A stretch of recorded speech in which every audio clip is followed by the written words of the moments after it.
Bonjour à tous les amis, aujourd'hui je vais vous résumer quelques infos en quelques minutes. Donc n'hésitez pas à liker, à vous abonner et à partager. C'est parti. Première info concernant Bryan Mbeumo. Vous le savez bien, il a été blessé, il n'a pas joué la CAN. Bref. Mais là, il a repris les entraînements, il nous a mis une frappe très bien placée.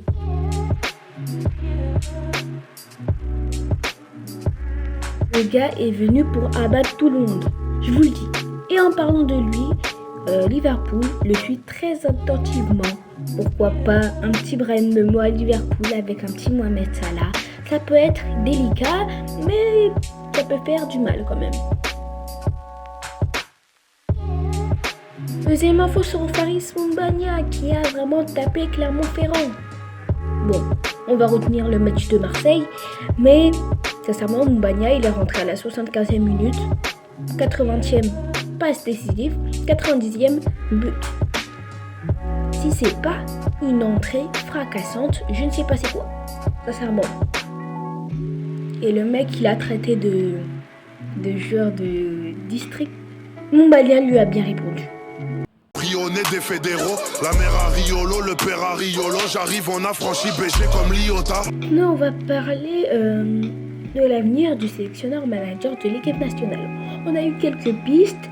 Rigobertson, vous savez bien, c'est dehors depuis quelques semaines. Et donc là, il y a 6 noms qui ont été accordés. Le premier, Antoine Kombouaré, ancien entraîneur du FC Nantes. Voilà, un très bon entraîneur, plutôt bien pour l'équipe nationale du Cameroun. Voilà. Deuxième, Raymond Domenech. On sait qu'il a bien tué l'équipe de France. Voilà, on se rappelle tous du mondial 2010, je sais plus. Bref. Il a bien tué la France, mais je pense pas qu'il va faire pire que Rigobertson. Troisième choix, Jürgen Klinsmann. Voilà, un petit Allemand, un bien. Ah, ça peut être bien quoi. Alors, le quatrième, c'est tout simplement Hervé Renard. On sait qu'il ne va pas prolonger avec l'équipe de France féminine. D'ailleurs, ils ont perdu en finale. Force à vous. Le cinquième choix, c'est tout simplement Hugo Bross, l'actuel sélectionneur de l'Afrique du Sud. Voilà, on sait qu'il a gagné la CAN au Cameroun avec une équipe vraiment pas ouf quoi. Mais bon, on a gagné grâce à lui. Il nous a fait remporter notre 5e titre. Donc, on dit pas non. Il va pas faire pire que Rigobertson en tout cas. Antonio Conceição, on sait qu'il a voulu nous trahir. Il s'est fait recaler par la Côte d'Ivoire. Bon, force à lui, hein. Et pourquoi pas, ça peut être intéressant, voilà, pourquoi pas. Dites-moi qui vous voulez voir à l'équipe nationale. Mais moi, mes deux préférés, bien évidemment, c'est Hervé Renard, qui connaît bien l'Afrique. Il a entraîné le Maroc, Côte d'Ivoire, Zambie. Et vraiment, il a fait un bon travail. Il connaît l'Afrique et on sait. Après, Hugo Bross, il nous a rapporté le titre en 2017. Voilà. Il s'est fait insulter, mais bon, c'est pas grave. Hein. Il a oublié, je pense. Et sincèrement, on l'a vu manger avec Samuel Eto'o. Pourquoi pas, approcher et tout. Mais Hugo Bross, lui aussi, il connaît l'Afrique. Il a entraîné l'Afrique du Sud, Cameroun. Dites-moi quelle équipe aussi il a entraîné, mais je pense que c'est les deux. Et du coup, moi, je voterai quand même pour les deux.